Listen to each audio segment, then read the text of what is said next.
Hi guys, and welcome to another beer review.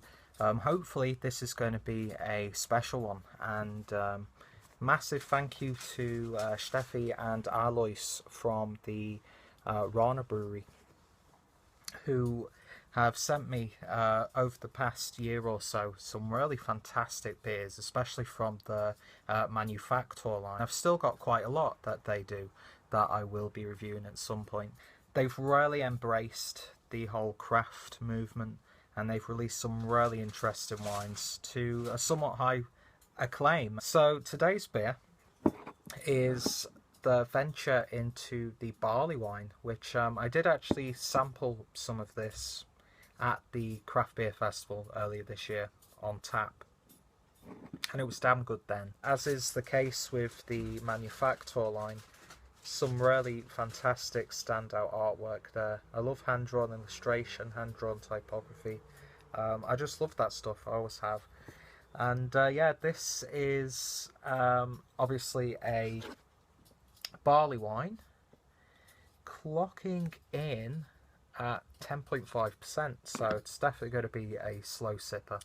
And yeah, don't have too much experience with the barley wine style, but what I've had, over the past couple of years, I've really enjoyed, and yeah, I hope that this is no exception. So I'm going to quickly read you some notes that I wrote down. But yeah, basically the ingredients are bright barley with wheat malts,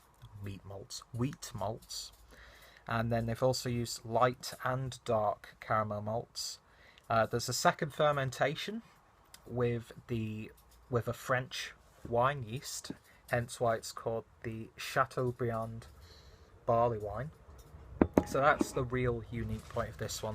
And the hops used are Hallertauer and Spalter hops. Yeah, a barley wine which uses French champagne yeast. Yeah, I think Champagne Chateaubriand. Yeah, I think so. No, wine yeast, sorry. So I'd be interested to see how that comes into play. And yeah, I'm expecting a very complex beer indeed. So yeah, they sent over a few bottles. I'm going to be keeping a couple to age. Going to save them for my birthday next year, probably. See if anything develops from them. That's if I'm patient enough to age beer. And yeah, not too much in terms of smoke. This is pretty much at room temperature. It's not touched the fridge at all. So let's pour the beer into the glass.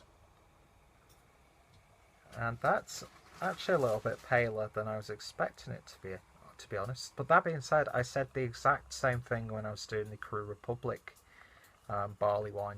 But yeah, nice amounts of carbonation there. So yeah, beer in a glass. That's a nice and murky brew. No head whatsoever. That dissipated really quite quickly.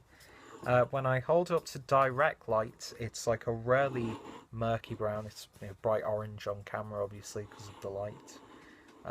But yeah, nice streaming carbonation going all the way up to the top. It sort of reminds me of like a caramel drink, maybe. And even though it's got that carbonation, that density almost makes it look quite creamy. Apologies for blinding you with the light there. It's sort of like milk chocolate caramelly sort of colour, held up to direct concentrated light. And then when you hold it like this, yeah, you do definitely get like some reddy orangey hues in there. But yeah, delightfully murky. So let's give it a little bit of a spin, see if we can generate some head, which it's not too important. I'm not really expecting any head at all with a beer like this. And the head you do get dissipates pretty much straight away, and it's maybe slightly off-white. But yeah, it looks really nice so far. Let's give it a little bit of a sniff. Definitely pick up like a caramel. It's like spiciness there, a little bit of a salty edge as well. I'm guessing that is primarily coming from that yeast. It does have those tones that you would expect to pick up in like a Belgian strong ale. Yeah, caramel. It's a little bit nutty. Definitely pick up a little bit of that wheat malt, but not too much. A nice, almost like fermented fruit on the back end as well. Not really like a sugary sweetness, but it's got that sort of sweetness there. It smells nice. That carbonation is really tingling the nose. oats. It smells nice, rich and inviting.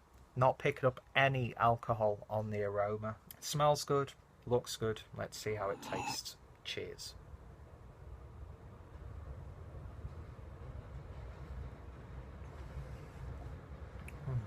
You're at 10.5%. I am not detecting that at all. That is wonderfully masked. The only slight character I'm getting there is that sort of like slightly dry sourness you get from like a wine.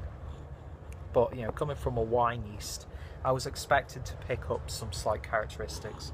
But even then, it's not overwhelming. It's not too sour. It's not too dry.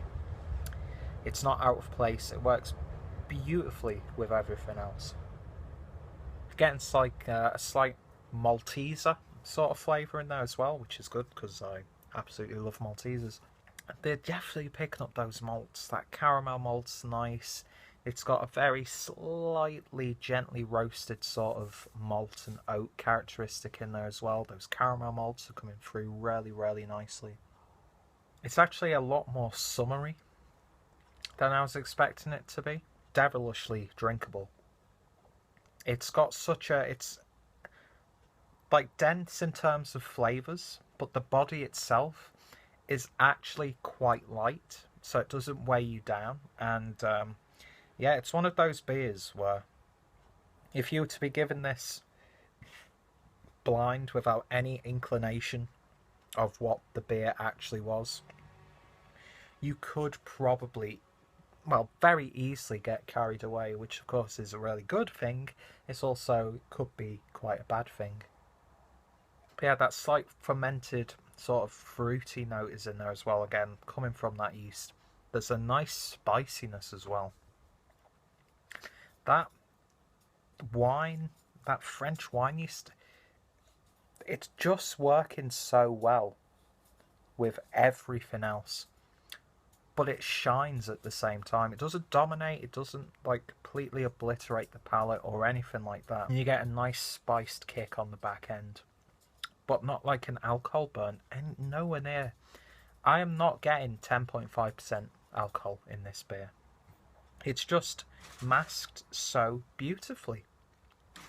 And yeah, that is an absolutely gorgeous little beer.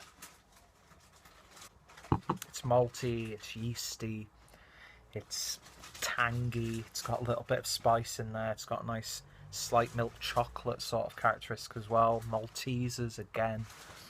And yeah, so well balanced, so well incorporated. And I'm getting like nuttiness there as well. Candied roasted nuts, that sort of thing, where it's not really sugary sweet, but there's that sweetness there that's like burnt sugar, caramel. It's just absolutely wonderful. I'm glad that I've still got another few bottles of this to drink. Every sip, something new comes into play, and it all complements each other really, really nicely. Yeah, I'm very, very surprised by this one. When I tried it last time, I loved it. I loved it now. I can't really compare the two because I didn't really make any mental notes when I was drinking it. But yeah, that's a standout beer. Definitely. And yeah, for me, that's definitely, even though I've only